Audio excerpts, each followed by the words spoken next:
ঈদ উল ফিতরের দুদিনের ছুটি ঘোষণা নিয়ে আপত্তি বিজেপির নেতা জগন্নাথ চট্টোপাধ্যায়ের। তার অভিযোগ, কলকাতাকে মিনি পাকিস্তান বানিয়ে দিচ্ছেন মেয়র ফিরহাদ হাকিম। তার অভিযোগ, তিনি বিশ্বকর্মা ছুটি বাতিল করে দিয়েছেন, অথচ ঈদ উল ফিতর ছুটি একদিন বাড়িয়ে দিয়েছেন। ফলে হিন্দুদের মনে একটা ক্ষোভ তৈরি হবে। শিবরাত্রির সকালে বাঙালির জানা দরকার যে পশ্চিমবঙ্গই আছে না, পশ্চিম বাংলাদেশ ইতিমধ্যে হয়ে গেছে।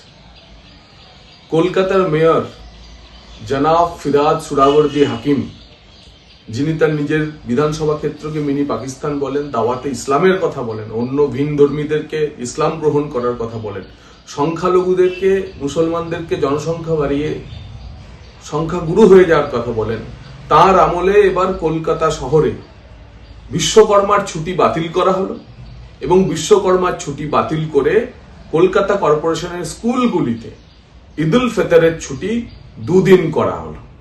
সারা ভারতবর্ষে ঈদ উল ফিতরের ছুটি একদিন হয়, কিন্তু কলকাতা কর্পোরেশন যেহেতু জনাব ফিরহাদ সুরাবর্দী হাকিমের দ্বারা শাসিত, যিনি দাওয়াত ইসলামের কথা বলেন, তাই এখানে দুদিন করা হলো।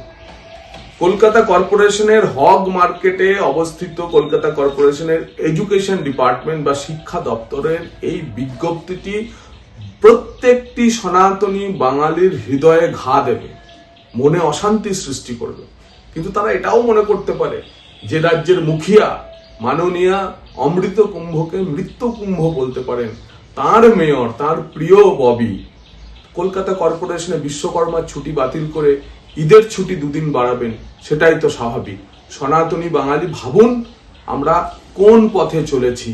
26-এ বিদায় করুন, না হলে আপনাকে বাংলা থেকে বিদায় হতে হবে। Bureau report, rising Bangla.